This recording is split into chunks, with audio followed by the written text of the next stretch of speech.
Welcome to the Further Light Podcast, presented by Wisconsin Freemasonry, helping you accomplish your Masonic goals through education and more light.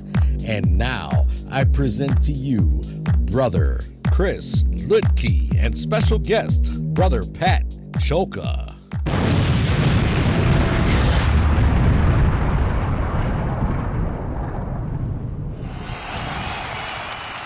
Listeners, scholars, brothers, this is Brother Chris Lutke, and today I want to explore, with worshipful Brother Pat Cholka, I want to explore the attentive ear, the instructive tongue, and the faithful breast. And my guest, worshipful Brother Pat Cholka, past grand lecturer, past grand orator, past general grand guy. So, Pat, how are you doing today? I'm pretty good, thanks, Chris. How are you? Pretty good. Good. So I'm a past grand guy, means I'm not a grand guy anymore. Is that what it is? Well, we can talk about it. All right. Let me know how much I owe you for it. Yeah, no problem. We're here to talk about jewels of a fellowcraft. You want to kick us off? Sure. So as anybody that's listened to me or read anything that I've ever written know, I like to kind of break things down and start at the beginning, right? Where else are you going to start? So what I wanted to do is first talk about the word jewel, in particular the jewel as related to Freemasonry. So it's interesting, in the ritual, as we know it today, of the Grand Lodge of Wisconsin, jewels are listed 3 different times in the ritual. We have the jewels of the office, which is just simply listed in the 3rd degree in one place. We have the jewels of the lodge, which is introduced to the candidate in the entered apprentice degree, which those are broken in 2 categories, the immovable and the movable jewels. The immovable being the square, the level, and the plumb, and the movable, the rough, perfect ashlar, and the trestle board. And I would assume that's probably diving into those a little bit in more detail would probably be a different discussion. But then the 3rd reference, which is actually comes in between the 2 references, is the jewels of the fellowcraft, an attentive ear, an instructive tongue, and a faithful breast. The word jewel in being selected to classify these things is kind of an unusual choice. When we think of jewels, we tend to think of something physical, something that has some sort of intrinsic or some sort of monetary value, right? Whether it's a ruby or a diamond, we think about those sorts of things. And anybody that belongs to any of the social media Masonic groups out there will no doubtedly run across an antiques group or 2 mixed in there, a Masonic antiques group, where you'll see some guys that don't know anything about Masonry putting up officers' jewels and expecting a lot of money as a result of it. Well, we all know those things are made out of relatively cheap metal, and intrinsically there isn't a lot of value there. But I wonder if that's where some of the confusion comes from. But at any rate, when we hear jewel, we think value. That's what we think, right? A jewel is something that you're going to put on a wedding ring or wear around your neck. It's something that's valuable. Well, in terms of Masonic jewels, I think the classification is, I think the definition is very, very similar, right? We have to think about these things as a treasured possession, something that once you attain it or once it is presented to you as a Mason, it becomes a treasured possession. And not just in the case of the jewels of the fellowcraft, not just for the fellowcraft either. That should stick with the Mason the entirety of his Masonic career, the speculative use of those jewels, that is, because they are valuable. They're very, very important to the development of a Mason and the growth of a Mason. As we talked before, right? Becoming a Mason isn't something that just happens with a magic wand and poof, you're a Mason. It's something that you really work at and really work on over time. So if you think about that and you think about your progression as a man and as a Mason, these 3 jewels that we're talking about, the attentive ear, the instructive tongue, and the faithful breast, are extremely valuable to you making your progress. So the use of the term jewel is more of a gift, a metaphorical gift of the lesson, more than actually receiving something. I would absolutely agree with that. And honestly, I've done a lot of work as an appraiser, and the Masonic jewels, yeah, they're usually pop metal or brass under there, guys. Sorry to tell you. And then we plate them in silver. They look very nice, but Yep. there's very little actual value in them. Very Uh, little. just putting it out there. So why, or sorry, I should start at the beginning. What are these jewels, the attentive ear, the instructive tongue, and the faithful breast? Because we don't learn that much about them in the lessons of masonry. Yeah, and they really only show up in one place, and there's two versions of the lecture, as most Masons would know.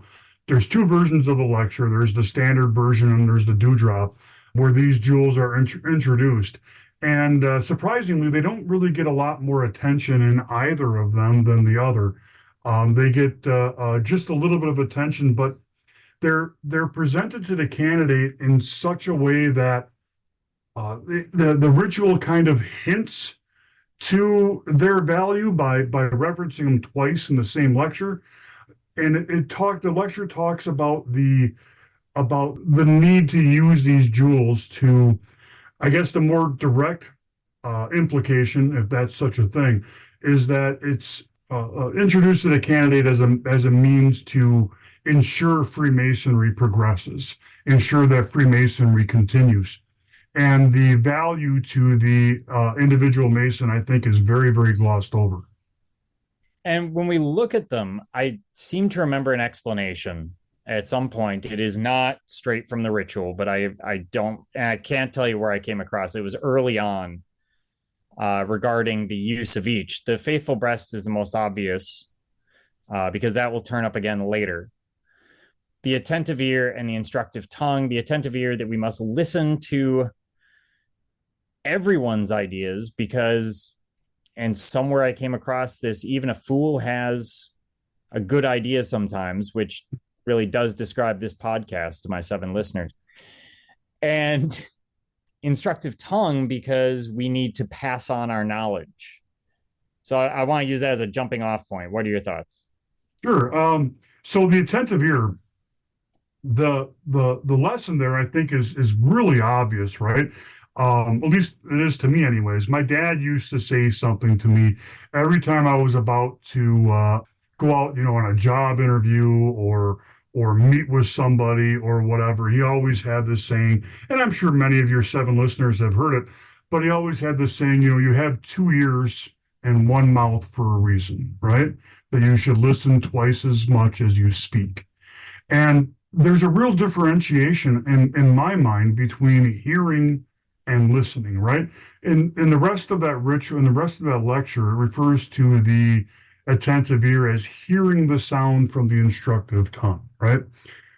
In my mind, there's a very wide distinction between hearing and listening. I read someplace that hearing is a function and listening is a desire. And I think that the attentive ear, using the word attentive, implies the fact that we need to be listening. We need to be open to hearing what others say. And Chris, you mentioned about people's ideas, and that's really, really important. But also hearing what they have to say about Freemasonry. Remember, Freemasonry is a team sport, right? We can self-study, we can rehearse and practice all that we want. But in reality, if we're not with another group of Masons, we're not at our best. We're just simply not. And in being with that group of Masons, we really have to, this jewel really implores us to listen to what they have to say and listen well, I might add, with the idea that we can take what they're saying and hopefully, potentially learn from it. That's what the whole basis of my system of Masonic education is around discussing, getting into a room with other members, presenting a topic, presenting my ideas, and then receiving the brothers' ideas back. Because it's through listening to those ideas that I'm going to further my own understanding, and hopefully the brothers on either side of me and everybody else in that room is going to further theirs as well. See, there's an aspect to it that I think is there, and we need to. I don't think you quite touched on it, but to me, it's fairly important, which is to listen to everyone. So even someone who you disagree with in many ways, politically or whatever else, that there may be the seed of an idea there or a concept there that they have that will serve you incredibly well, and we need to make sure that we're not judging people too quickly, that we're listening to what they have to say, we're not just sort of disregarding them out of hand. I think that's uh, a really important point. If I'm sitting in a room with somebody who politically I disagree with, I may disagree with his views, but that doesn't make his views wrong, right? right. It just means I disagree with them. He's entitled to be heard as much and listened to as much as I am, right? So Right. I think that's a very, very important point. I'm going to come away more educated. I may never agree with that particular brother's point of view, but by becoming more educated on where it is, by listening to him attentively, I can appreciate that, and I can hopefully further define or further develop my own personal point of view on the same topic. So the attentive ear is developing empathy really I, for another person as well. I think that's a really interesting anecdote. I think that's very, very true. I think there is a certain amount of developing apathy that's required. I mean, after all, when we're caring for our brothers, do we not need to have a level of apathy for our brothers, if not sympathy, if they're going through a hard time? We owe them that much, right? I've said before that when it comes to my brothers, I owe them the benefit of the doubt, right? I owe that to them. That is my responsibility. That is one of the things that I signed up for. And it doesn't say that explicitly anywhere in the ritual, but if you break it down, that's really what it is. I have to trust them implicitly. Well, I'm not sure if we have to trust them. Maybe I'm going to play devil's advocate here a little bit, but I'm not sure if it's implicit trust so much as it is giving them a higher level of trust than someone that we might meet otherwise. If a mason comes up to me and says, "Hey, the sky's falling," I might still look up and kind of see what's going on, but I'm gonna maybe look up a little slower than I would otherwise. Like I'm trying. I think that's fair. I stand corrected. I think implicit is too strong of a word. I think the opposite is really what I'm afraid of, right? Is that you don't trust a brother by default, right? You just flat out at your default setting, you don't trust a brother. That's where the danger comes in my mind. Well, yeah, and that would definitely cause issues. And here we're almost taking the attentive ear in the direction of several of the other working tools down the line, Yeah, which we sorry knew about was that. going to happen. When we get to the cable toe, we'll let you guys know. At that point, we'll turn around, pull a Y turn, come back. But the attentive ear is just it's an interesting one today because it's one that society, civilized society, seems to be missing in many ways. We tend to ignore those that don't agree with us, or we go, well, if you don't agree with me, then you're just wrong. I agree. That's something that we miss, and it's so dangerous. It's such a problem because that person who you disagree with politically may have the cause or the cure for whatever is ailing you, whatever that is. Maybe he has that dime you need, or maybe he knows a guy that can fix your car and he'll do it for nothing. Who knows what it is? And if you're going to dismiss that person whole-handedly, right out of hand, just because you don't agree with what he said, or if you don't listen to him and listen to his and understand his point of view, you'll never understand how his knowledge can benefit you, how his knowledge can help you grow. It's probably where we're getting the polarization that we see today, where we're seeing some of the societal collapse, the cocooning. It's a 1950s term that was famous or popular around television. this idea that people would cocoon, they wouldn't go out and socialize, and the lack of attentive ear is a big part of that. I think social media plays into it too, where we're seeing a reflection of ourselves thrown at us from our own screen. If you're more conservative, it throws you more conservative things. If you're more liberal, whatever your views happen to be. And it seems like one of those, Brother Richie is in the back of, sorry, Most Worshipful Brother Richie is in the back of my mind, talking about how we need to be more civilized. We need to have better dialogue, dialectic, to get into the liberal arts. Most Worshipful Brother Richie is a fantastic listener, and it doesn't surprise me at all that the things that he's written about civility would come to either of our minds, and how listening plays into that. He is one of the best listeners that I know. When you sit there and speak with him, you really feel as though you've been listened to, not just heard. And I think that's really important in making people feel comfortable and knowing that they've been listened to. And now that we've gone over I mean, is there anything else that we haven't covered with the attentive ear? In and of I don't think so. I think we've pretty much covered it. There is another allusion to the attentive ear, but also with the instructive tongue. And I think we'll get to that when we cover the faithful breast. All right. So let's move on to the instructive tongue. What are we getting at beyond the simple, make sure that we're being instructive or useful, creative with our words? And non-criticizing, right? I think that certainly is implied in the less of the instruction of the instructive tongue, that we're speaking here with civility again, that we're speaking in a civilized manner, and that we're always speaking with the idea of bettering those that we're speaking to or speaking with. That has to be the forefront, right? There's no way that a person can feel listened to except for if the person he's speaking with is responding to him in a positive manner, right? The minute that a brother is listening to you, or you're listening to a brother and you turn around and you walk away, and you don't give them any type of feedback or positive feedback whatsoever. And positive feedback doesn't need to be, yes, you're right, no matter what the topic is. This is where the instructive part comes in, right? We need to take our time and explain points of view to our brothers. They deserve that from us.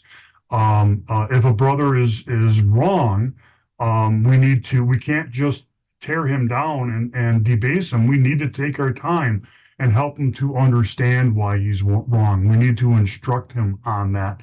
But that right and wrong is a slippery slope, right? Because so few things are either right or wrong, or on or off, or black and white.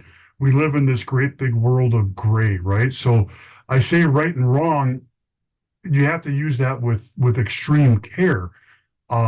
If a brother has an opinion that doesn't agree with yours, again, like I said before, that doesn't make him wrong.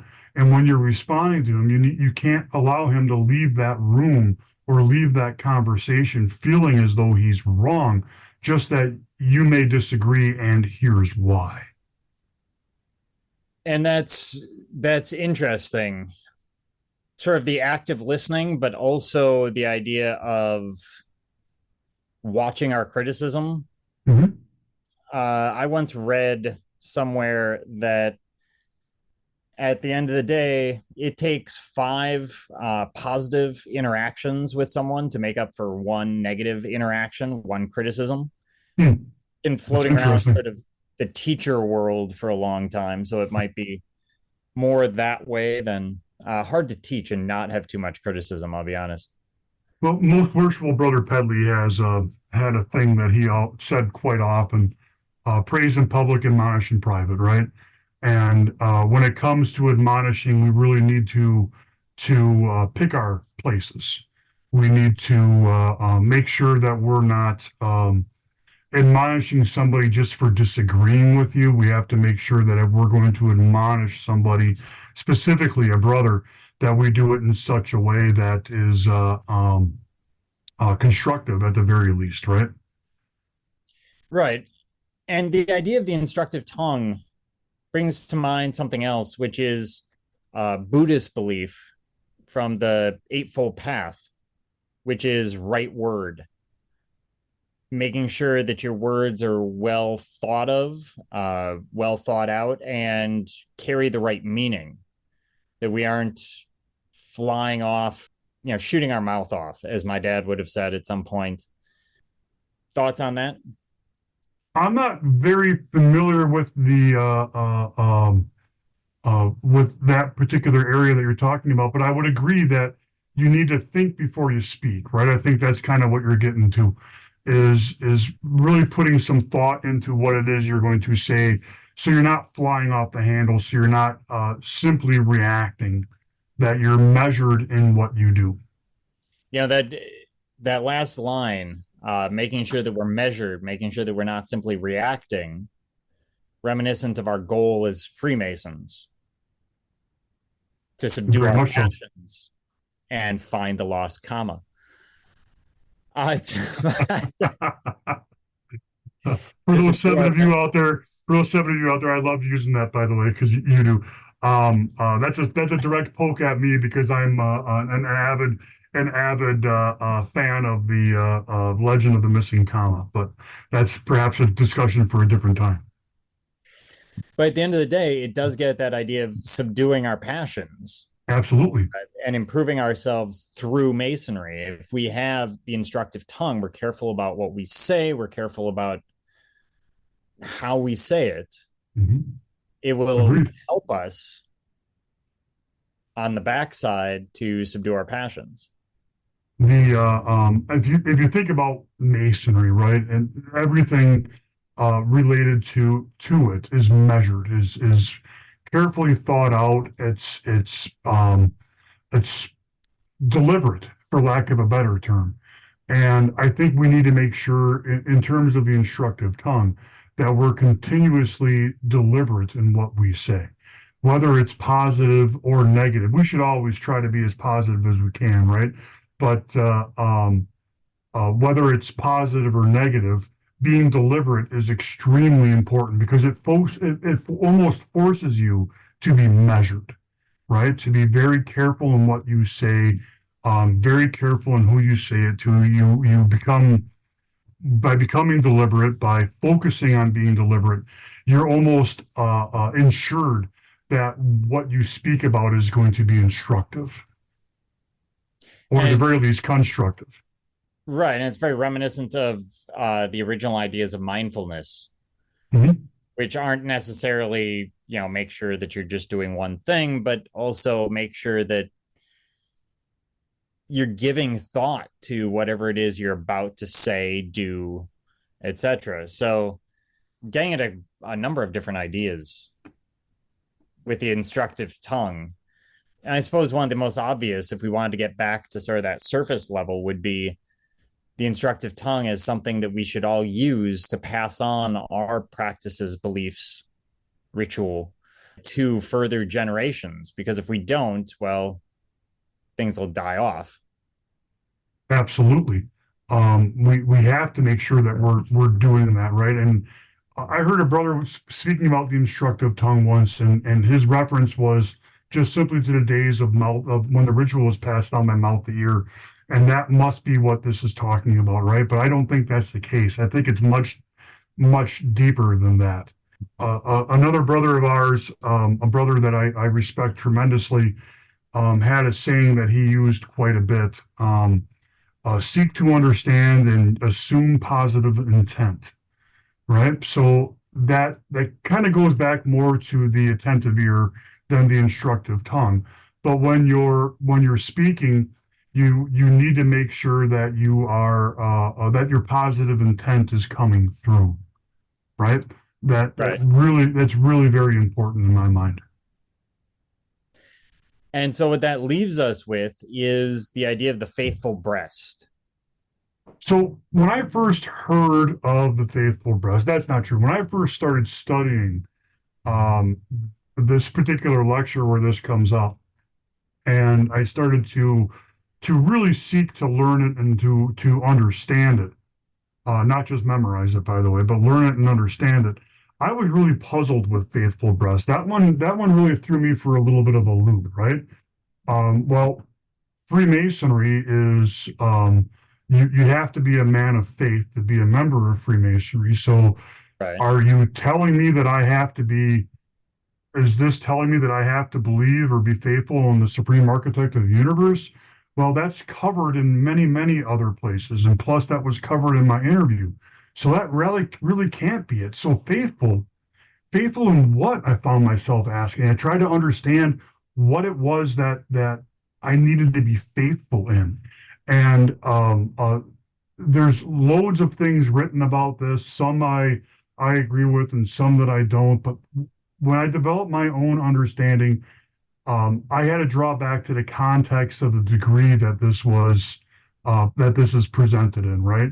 And that degree is specifically all about learning. It's all about understanding and growing and really diving into what Freemasonry is and really understanding its structure and its formation and how the ritual works, right? That's really what this degree is about. So for me, I came to the conclusion that a faithful breast is telling me to be faithful in the system of Freemasonry, to kind of reiterating one of the ancient landmarks that says, Freemasonry cannot change. That the system has worked this way for centuries, if not more, depending upon whose version of the history you want to believe. And it's worked well. So we really need to put our faith in that. In addition, I figured, again, this is I'm trying to recreate me coming to terms with this particular phrase. In addition, there's also an aspect here where we have to be placing our faith in our brothers, that we have to believe. I mentioned it before, seek to understand, assume positive intent, that we have to have faith that our brothers will be positive with us, that we have to have faith that our brothers will treat us the way that we want to be treated, that we have to believe that they are truly have our personal best interest, if not the best interest of the fraternity at heart. Whether we agree with what they're doing or not, if we walk into a lodge meeting and we see that brother that we're like, yeah, I just don't agree with anything he says. But if we have that faith that he's approaching it from the same angle that we are, I don't know how we cannot succeed. I just don't know how we can do anything but succeed. So a couple of things with the faithful breast come to mind. A school that I just got hired at, very old school, it's been around for 140 years, has a big quote from their first headmaster that says, "Play the game." It's something he used to say to all the students. And when it was explained to me, it sounded very, very similar to the faithful breast. The idea being just do what we tell you to do and have faith that you can't see the end now, but you will, and it will all make sense. And just sort of stick it out, even when you're questioning it, it's fine to question, but just keep rolling. The other thing that always comes up is, of course, later in another section of Masonic teachings, we also talk about the faithful breast in terms of secrets. So how do we put this idea of secrets together with this idea of having faith in Masonry as a system? Well, I think having faith in Masonry as a system certainly directs us to have faith in our brothers. If we have faith in our brothers, then trusting them with our secrets becomes a non-issue. It becomes easy then to entrust them with their secrets. You don't even need to, you shouldn't need to anyways, qualify a secret as a secret, right? You should be able to have a conversation, and that brother should have enough situational awareness to know, well, he's telling me one-on-one. He's not telling a room full of brothers. Therefore, this must not be something that he wants told. Or it's his story, not mine. It's not for me to share. It's for him. It's his story.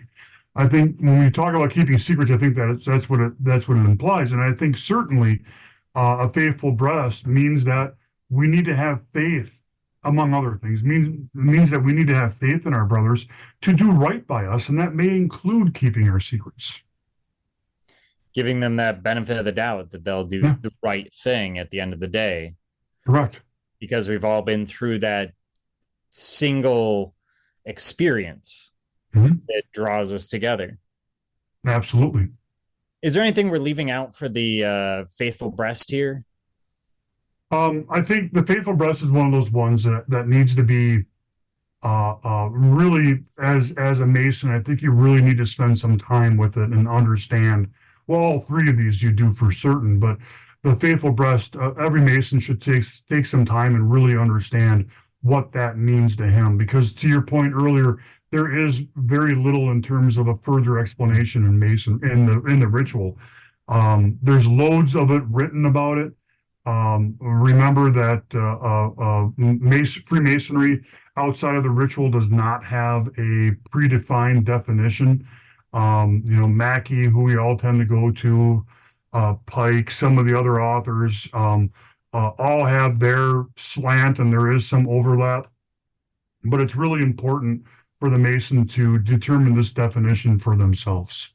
Now, you said something that's interesting. You said we need to consider this. We need to,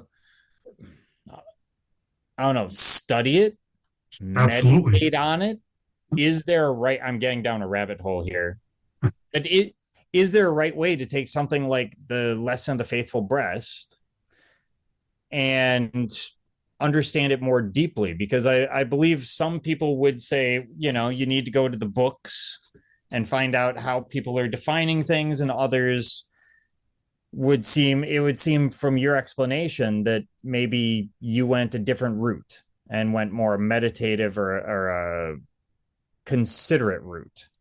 Well, I started the same place that a lot of other people do, right? I started with an encyclopedia, and I started with, looking through Pike's Esoterica and all that stuff to understand what their definition of a faithful breast was. And much to my disappointment, there was very little written in either of those sources. I actually found the most written by Carl Claudy in his series of books. Out of the three sources that I looked at, mind you, and then I looked at a lot of papers that other Masons have written, and the internet's a wonderful but dangerous place, and I use that to develop my own idea, right? And I do the same thing with everything that I study.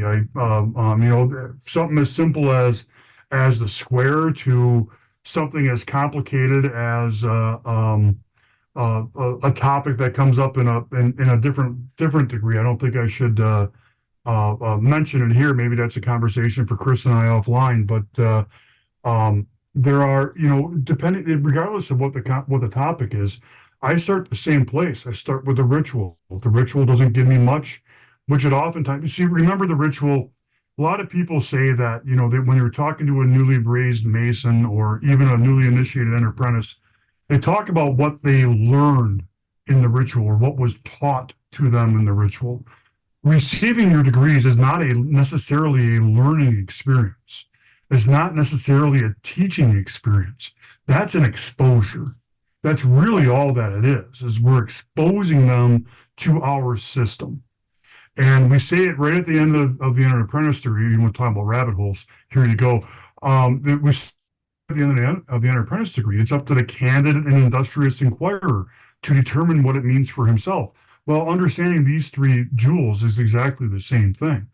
Here, I'll give you a brief sentence about each of them, but go out and figure out what it means to you. Go out and figure out how you're going to identify with these symbols. It's very much the onion. And very I'm much feeling for for my listeners, you've heard me talk about ritual as an onion or Masonic lessons as an onion, the teachings. I stole that from Worshipful Brother Pat Cholka when he did a presentation on the ritual for Freemasonry 101 back in 2021. And I love it because it does get at that sort of layers of knowledge that build up. And once you have enough, and it's impossible for anyone to tell you when it's enough, that is when you start really contemplating or almost meditating on it and start to consider, what does this mean to me? Internalizing it. And that's really what's important, right? And I go back to what I talked about before about Masonry being a team sport. Use the brother in your lodge, or call, somebody that you may be aware of, but you trust his opinion, and use him to develop that baseline to dive off of, right? It's a team sport, and we're here to help. We're here to lend we will apply our attentive ear when you're speaking. We will engage our instructive tongue when replying to you, so that you can develop your understanding of any of these things, the faithful breast, anything, doesn't matter what it is. You nearly had the perfect closing line there, Pat. I was like, I don't know if we should just close up shop now on that one, or you're gonna have to come up with another one. We're gonna have a few minutes. I do have another one. Well, that's all right. Not yet. All right, not yet. All right, you give me the high sign. So why do we present these three together? Why are they not presented separately?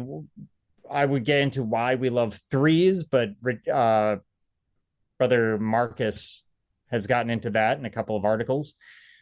So why these three together? Well, I think that there is a bit of a relationship, or it's not a direct relationship, to the 5 human senses, right? That were also taught earlier in the same degree. Hearing is certainly a direct tie, as is feeling. Tasting is probably about as close as you can get to the instructive tongue. So it's really not a direct correlation there. But if you dive into tasting, you're undoubtedly going to come across something that talks about making sure that you're careful when you speak.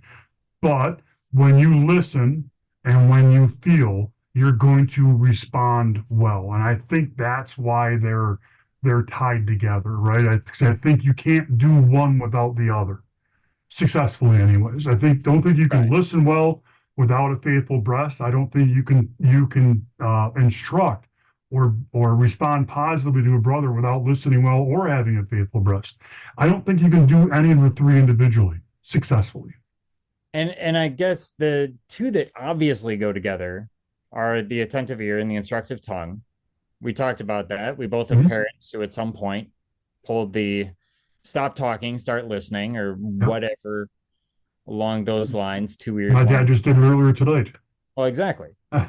And it gave me flashbacks. But at the end of the day, the tricky one to get in there, as you get with many triumvirates, many trinities, is the faithful breast. So you're saying the faithful breast comes in sort of empathy and having faith in the people that we're listening to, and then having faith in the system that we would share it via the instructive tongue. I would say that is a very accurate summarization. And as all triumvirates collapse, the Roman Empire, we had 2 of them that collapsed. Which one wins? I don't think either one of them. I don't think it can. I think they have to exist together. I don't think you can be effective at any of them without at least attempting to master all 3 of them.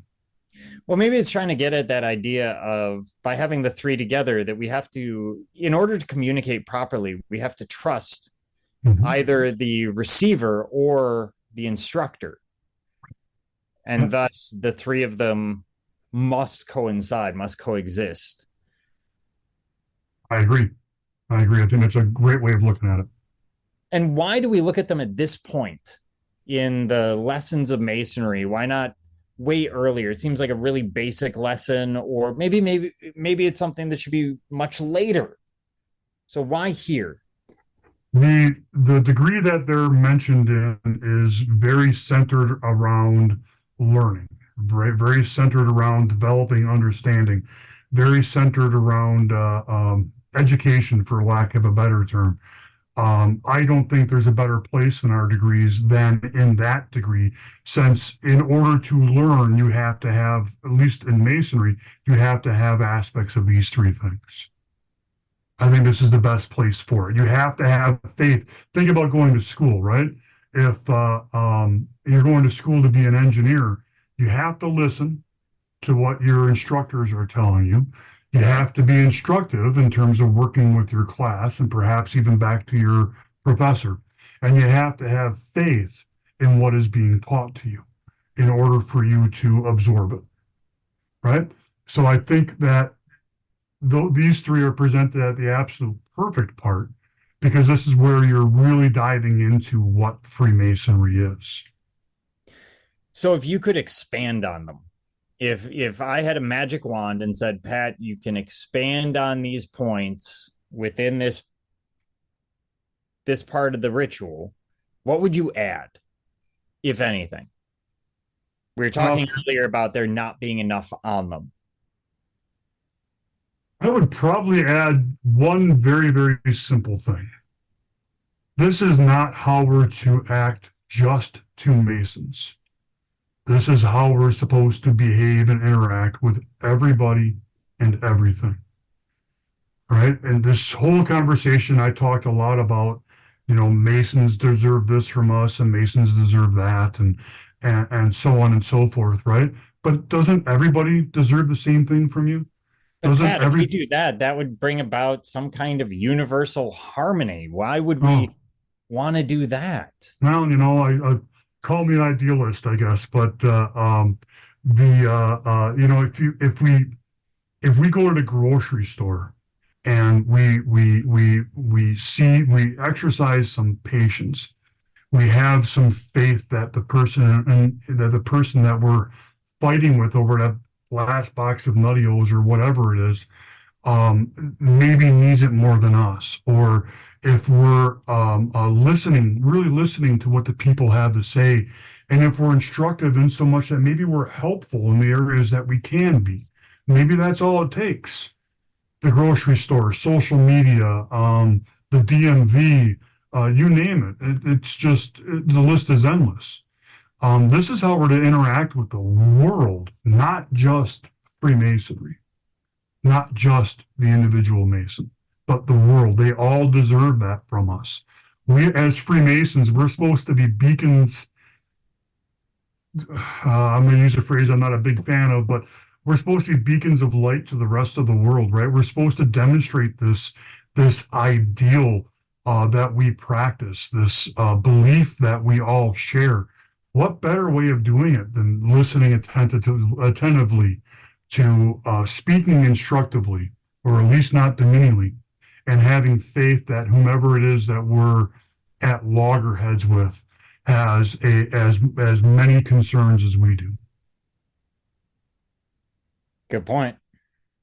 So is there anything, getting to sort of the nuance corner as usual, I'll give you a couple minutes to cover anything that you feel we should have covered in this that we didn't. And this could be more than 2 minutes. We are talking to Worshipful Brother Pat Cholka.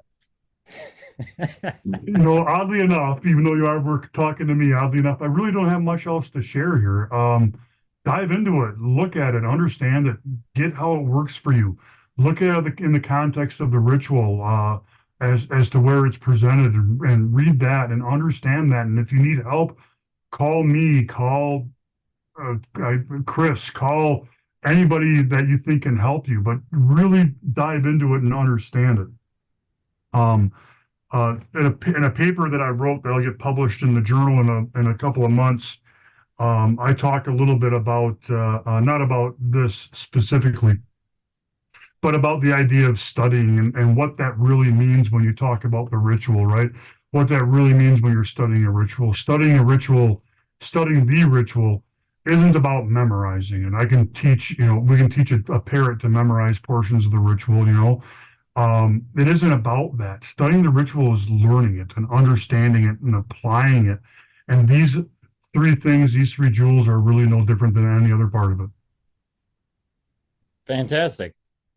Well, worshipful brother Cholka, thank you for joining me and all my listeners, all 7 of them. The joke that just won't die. Otherwise, thank you for joining me, Brother Chris Leakey, worshipful brother Pat Cholka, and the entire For the Light team on your quest to find more light through Masonry.